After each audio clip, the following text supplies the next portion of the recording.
말씀을 나누도록 하겠습니다. 하나님은 우리보다 우리를 더 사랑하시는 분이시고 우리를 향한 놀라운 계획을 가지시고 우리의 걸음을 인도하시는 분이십니다. 하나님은 자기 백성을 괴롭히고 또 힘들게 만드는 이 악의 세력에 대해서 하나님께서 얼마나 놀라운 이 진노의 역사를 나타내서 그들을 멸하시는지에 대해서 오늘 이 본문이 여러분 잘 보여주고 여러분 있습니다. 여러분 13절에 보시면 이런 말이 나오죠. 주께서 주의 백성을 구원하시려고 기름 부은 받은 자를 구원하시려고 나오사. 여러분 어떤 때는 하나님께서 내 백성이 아니다 라고 이렇게 여러분 하실 때도 있었어요. 그런데 지금 이 하박국은 뭐라고 얘기하냐면 주의 백성을 구원하시려고 기름 부음 받은 자를 구원하시려고. 그렇죠? 여러분 이 이스라엘 백성들이 민족적으로 물론 하나님의 택함을 받았지만 하나님께서 하나님의 백성으로 여기는 자들은 누구냐면 남은 자들이에요. 남은 자들. 무조건 이스라엘 백성이라고 해서 다 주의 백성이 되는 건 아니었습니다. 끝까지 하나님을 저버리고 우상을 섬기는 자들에 대해서는 하나님이 내 백성이 아니다 라고 여러분 얘기를 하세요. 그러나 아무리 부족하고 연약해도 하나님을 의지하려고 하고 또 넘어지고 자빠지고 실수하고 죄를 지어도 하나님 없으면 자신은 살 수 없고 존재할 수 없다는 걸 깨닫고 하나님을 의지하는 사람, 그들은 하나님께서 인을 치신 주의 백성, 기름 부음 받은 자들이다 라고 하는 것입니다. 하나님은 그들을 구원하시기 위해서 그 멸망하는 가운데서도 하나님은 그들을 향한 구원의 역사를 반드시 펼치신다라고 하는 것입니다. 우리 서부 영화에 보면은 옛날에 목장 주인이 이렇게 소나 말에다가 이렇게 낙인을 찍어가지고 자기 소유된 것을 이렇게 나타내듯이 하나님은 자기 백성들을 성령으로 여러분 인을 치셨습니다. 때로 잠깐 훈련을 위해서 세상에 맡기기도 하시지만은 그러나 이 세상이 도를 넘어서 이 하나님의 백성들을 괴롭히거나 또 핍박을 하면 하나님이 직접 전사가 되어져서 그 대적들과 싸우신다라고 하는 거예요. 하나님은 악인들을 영원히 방치하시지는 않으신다. 여러분 악인의 그 득이함을 인하여서 불평하지 마라. 때가 되면 하나님께서 다 여러분 그들을 사라지게 하신다라고 하는 것입니다.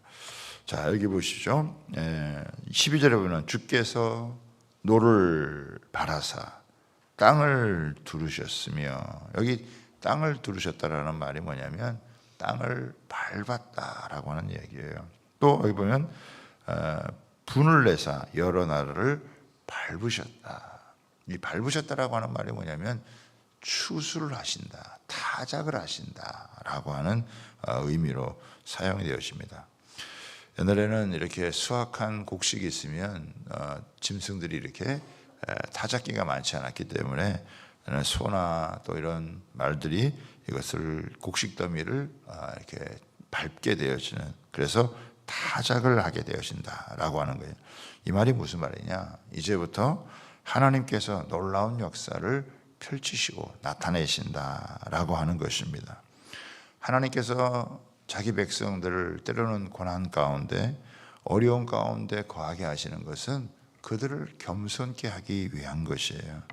너무 하나님의 사랑을 받으면 그 사랑이 귀한 줄을 알지 못하고 또 자칫 하나님의 사랑을 받게 되어지면서 버릇없는 이 아이처럼 자기중심적인 그런 모습을 갖게 되어진다라고 하는 것입니다. 그래서 세상을 아주 우습게 여러분 바라보고 또 그렇게 살기가 쉽다라고 하는 것입니다. 그래서 어쩌면 이 악한 세력들을 통해 가지고 혹독한 그런 시련을 겪게 하십니다. 세상 사는 게 그렇게 쉬운 게 아니구나, 그렇게 만만한 게 아니구나. 하나님께서 나를 사랑하신다고 해서 내가 이렇게 방자하게 굴어서는 안 되는구나 라고 하는 것을 고난 속에서, 시련 속에서 여러분 깨닫게 되어지는 것이죠. 처음 예수 믿으면 뭐 세상이 다 내 것처럼, 하늘을 나는 것처럼 너무 좋고 황홀하고 마치 세상을 다 뒤집을 것처럼 그렇게 설치기도 하지만, 그러나 고난과 시련을 겪고 나면은 여러분 달라지게 되어집니다. 고난과 시련의 과정을 통해 가지고 세상살이가 그렇게 호락호락하고 만만한 것이 아니겠구나, 그러면서 사람이 좀 더 신중해지고 또 겸손해지고 진지해진다라고 하는 것입니다. 나는 하나님의 도움이 없이는 한순간도 제대로 살 수 없는 존재다라고 하는 것을 깨닫게 되어지고 하나님을 더욱 의지하게 되어지는 것이죠. 좋다고 해서 너무 막 흥분해가지고 살지도 않고, 좀 어렵고 힘들다고 해서 실망하거나 낙심하지 않고 영적인 평정감을 유지하는 하나님의 사람으로 견고해지고 단단해져가는 그런 은혜를 얻게 되어지는 것입니다. 하나님은 자기 백성을 괴롭혔던 악한 세력을 어떻게 여러분 다루시느냐? 여러분 그들의 전사를 머리로, 여러분 창으로 머리를 찌르신다라고 얘기를 합니다. 13절을 한번 보시죠. 주께서 주의 백성을 구원하시려고 기름 부음 받은 자를 구원하시려고 나오사 악인의 집에 머리를 치시며 그 기초를 바닥까지 드러내셨도다. 14절 하반절에도 보면 오직 주께서 그들의 전사의 머리를 그들의 창으로 찌르셨도다. 여러분 뱀을 잡을 때에는요, 꼬리를 잡거나 몸통을 여러분 잡으면은 오히려 뱀에게 물리기가 쉽습니다. 뱀은 반드시 머리를 쳐야 되는 것이죠. 여러분 사탄은 전문적인 거짓말장이기 때문에 세상의 지혜로는 결코 이길 수가 없습니다. 하나님의 지혜로 이겨야 되는 것이죠. 그래서 주님은요, 사탄의 머리를 치시는 거예요. 대적의 머리를 여러분 치는 거예요. 뭐 몸뚱아리나 이런 데를 잘못 건드리면 죽지를 않아요. 오히려 당할 수 있기 때문에 사탄의 머리를 쳐야 되는 것이죠. 하나님은 그렇게 사탄의 머리를 부숴버리시는, 그래서 더 이상 대적하지 못하도록 하나님께서 만드신다라고 하는 것입니다. 그래서 마치 오늘 이 본문에 나오는 이 내용들을 쭉 보면은 하나님께서 전사가 되어서 이렇게 악인들을 다 물리쳐 주시고 하나님의 구원의 역사를 펼쳐주시는, 자기 백성들을 끝까지 보호하시는, 책임을 주시는, 예수님도 그러셨잖아요. 자기 백성, 자기 이 백성들을 사랑하시되, 제자들을 사랑하시되 끝까지 사랑하시는 주님은, 여러분 주님은 우리를 끝까지 사랑하시는 분이에요. 끝까지 우리를 책임주시는 분이신 줄 여러분 믿으시기를 바랍니다. 우리가 주님을 떠나지 않는 이상 주님이 우리를 버리시는 일은 없어요. 우리가 주님을 의지하면 주님은 언제든지 여러분 우리를 붙드시고 우리와 함께 하시는 그런 분이시다라고 하는 것을 보여주고 있는 것입니다. 예루살렘과 유다의 여러분 멸망, 또 그 이후에 하나님의 구원을 바라보는 하박국의 심정이 어땠을까? 이 눈앞에 보이는 현실은 구원이 아니라 여러분 멸망이었고, 마치 큰 수술을 앞에 두고 있는 환자처럼 다가오는 멸망 앞에 느끼는 이 불안과 두려움이라고 하는 것은 이루 여러분 말할 수 없었을 것입니다. 자, 오늘 이제 16절 이제 한번 더 보도록 합니다. 같이 한번 읽어볼까요? 내가 들었으므로 내 창자가 흔들렸고 그 목소리로 말미암아 내 입술이 떨렸도다. 무리가 우리를 치러 올라오는 환난 날을 내가 기다림으로 썩이는 것이 내 뼈에 들어왔으며 내 몸은 내 최소에서 떨리는도다. 그렇죠. 여러분 여기 보면 내가 들었으므로, 우리 1장에서는 이게 하나님께서 응답을 하지 않아서 들을 수가 없어서 참 안타까웠는데, 이제 하나님으로부터 오는 소식을 여러분 들었어요. 근데 이 소식은 어떤 소식입니까? 환난의 소식이에요. 최악의 여러분 소식입니다. 그래서 내 입술이 떨리고 내 창자가 흔들렸다. 여러분, 이 멸망의 소식 앞에서 자기 창자가 여러분 흔들릴 만큼, 온 내장이 흔들릴 만큼 하박국은 이렇게 떨렸다라고 하는 것입니다.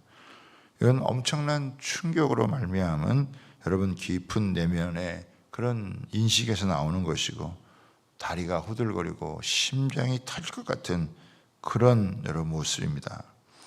다른 사람들은 뭐 망하겠어 이렇게 낙관을 하지만 하박국 선지자는 혼자만 식은땀을 흘리면서 여러분 두려워하고 떨고 있다라고 하는 것입니다. 내 입술이 떨렸다라고 하는 것은 너무 무서워서 말이 나오지 않을 정도다라고 하네요. 그 목소리는 누구의 목소리냐? 하나님의 목소리예요.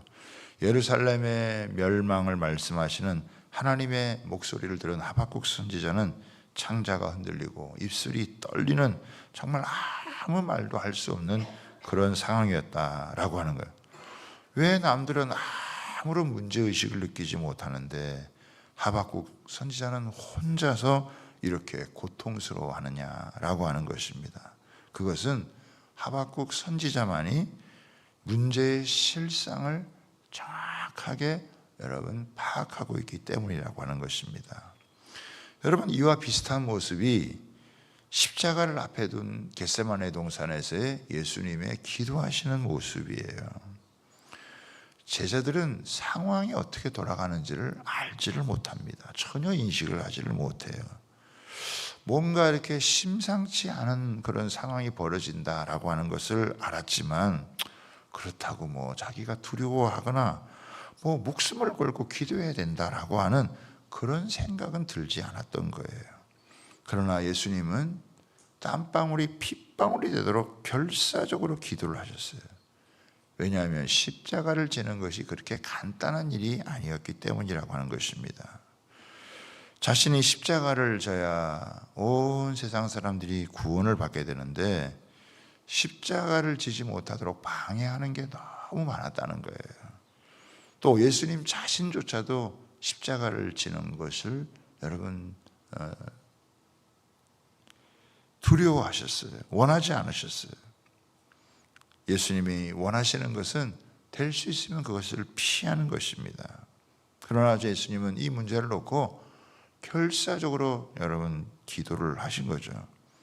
얼마나 기도를 하셨는지 여러분 힘쓰고 애써 더욱 간절히 기도하시면서 땀방울이 핏방울이 되어졌고, 심지어는 천사가 와서 그 기도를 여러분 도울 정도예요. 왜? 문제의 심각성을 아니까. 문제의 심각성을 알지를 못하면은 기도를 제대로 할 수가 없는 거예요. 한 영혼이 죽어서 영원한 지옥에 빠지는 것에 대한 인식이 없는 사람은 영혼에 대한 애탐을 가지고 기도하지를 못하는 거예요. 그러나 그 인식이 분명한 사람은요, 그 영혼을 놓고 하나님 앞에서 절박하게 기도할 수밖에 없는 것이죠. 그런 아무런 사정을 모르는 사람, 인식을 하지 못하는 사람은요, 두려울 것도 걱정할 것도 기도할 것도 없는 거예요. 그러나 지금 이 세상에 얼마나 많은 죄를 지어서 하나님의 진노가 쌓여져 있고 그 진노 가운데 멸망할 수밖에 없다라고 하는 것을 여러분 안다면 여러분 기도를 안 할 수가 없죠. 사람들이 살아날 수 있다면, 회복이 되어줄 수 있다면 마치 아이를 낳는 산모처럼 고통을 감수하면서 기도에 여러분 전력할 수밖에 여러분 없는 것입니다. 주여, 저들을 불쌍히 여겨 주십시오. 긍휼을 베풀어 주시기를 원합니다. 주님의 그 구원의 은혜를 놓고 간절하게 여러분 기도할 수밖에 없죠. 여러분, 이것을 통해서 우리가 알 수 있는 게 뭐냐? 믿음을 가진 사람에게는 하나님의 말씀이 진짜라는 거예요. 실제라고 하는 거예요. 하박국 선지자는 하나님의 말씀을 듣고 그 말씀이 그대로 이루어진다라고 하는 걸 믿었어요. 그렇기 때문에 창자가 여러분 떨릴 정도고 입술이 떨릴 정도예요. 믿지 않는 사람들은 뭐 설마 망하겠어? 여러분 무감각하고 안일하게 살아갈 수밖에 없어요. 그러다가 한순간의 멸망으로 여러분 치닫게 되어집니다. 여러분 이게 어떻게 보면 굉장히 역설적인 것이죠. 말씀을 모르고 불순종하며 살아가는 사람들은 전혀 고통을 느끼지를 못해요. 말씀을 믿고 그 말씀이 이루어질 것을 바라보는 사람들은 몸을 가누기 힘들 정도로다가 심한 고통을 겪는다라고 하는 거예요. 여러분 이게 어떻게 보면은 너무 억울한 것 같지 않습니까? 세상 사람들은 놀 거 다 놀고 즐길 거 다 즐기면서 자기 마음대로 살아가는데 우리는 우리 죄만이 아니라 다른 사람의 죄까지 끌어안고 회개하느라 어떤 때는 창자가 끊어지고 영혼의 신음을 느끼게 되어지는 것이죠. 그러나 이렇게 우리가 기도하는 게 여러분 살 길이다라고 하는 것입니다. 이렇게 기도하는 사람들을 통해서 하나님은 죄를 덮어주시고 재앙을 물리쳐 주시기도 하시고 재앙의 기간을 단축시켜 주시고 회복의 역사를 놀랍게 이루어 주시는 줄 여러분 믿으시기를 바랍니다. 하나님은 하박국 선지자에게 왜 이런 두려움과 절망을 하나님이 주셨을까? 이것은요 철저하게 하나님만 의지하기 위한 것입니다. 인간과 세상에 대해서 철저하게 실망과 환멸을 느끼지 않으면 자꾸 세상과 사람에 대해서 미련을 갖게 되어지고 기대를 품게 되었다가 더 깊은 나락으로 떨어지게 되어지는 거예요. 하나님은 하박국의 이런 떨림을 통해서 절대 사람 의지하지 않도록 여러분 하나님 의지하도록 만들어 주시는 거예요. 귀인들을 의지하지 말며 도울 힘이 없는 인생을 의지하지 말지니 그의 호흡이 끊어지면 흙으로 돌아가서 그날에 그의 생각이 소멸하리라. 여러분 사람 의지했다가 더 낭패를 당하고 여러분 사람 바라봤다가 더 실망하고 시험 드는 경우가 얼마나. 사람들은 사랑의 대상이고 우리가 전적으로 믿고 의지해야 될 분은 하나님이신 줄 여러분 믿습니다. 그 하나님을 전폭적으로 여러분 의지하는 그런 은혜가 있게 되기를 주님의 이름으로 부탁하고 축복합니다. 성경 한 구절만 더 한번 찾아보도록 하겠습니다. 우리 고린도 후서 1장입니다.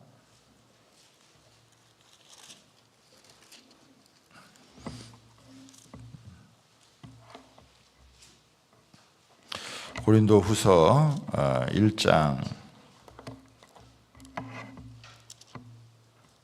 8절서부터 우리 11절까지인데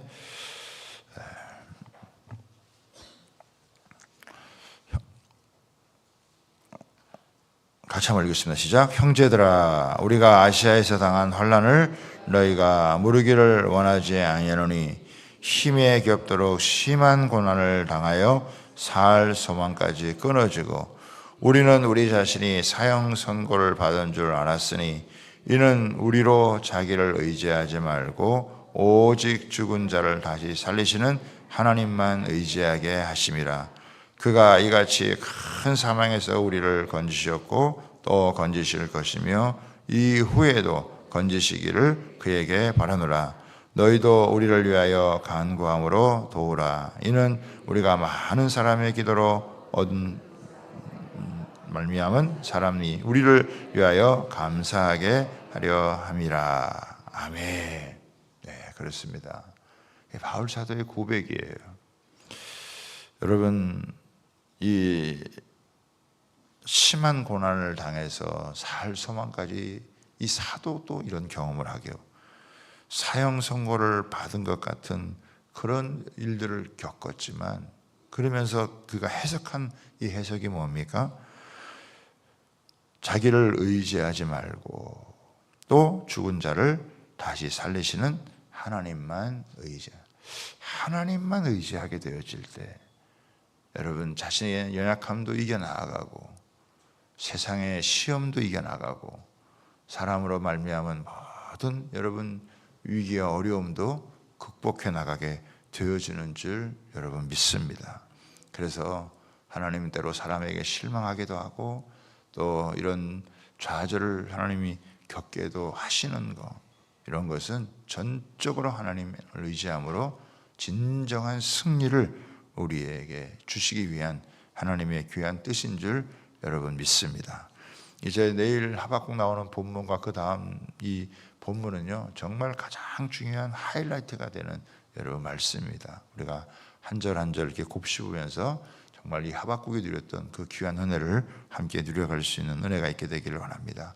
하나님, 여러 가지 환난과 시험 속에서 이제는 세상이나 사람이 아닌 하나님을 전폭적으로 의지하며 또 그럴 때 하나님이 전사가 되어 모든 대적들을 물리쳐 주시고 주님의 승리를 가져다 주고 회복의 역사를 이루시는 줄 믿습니다.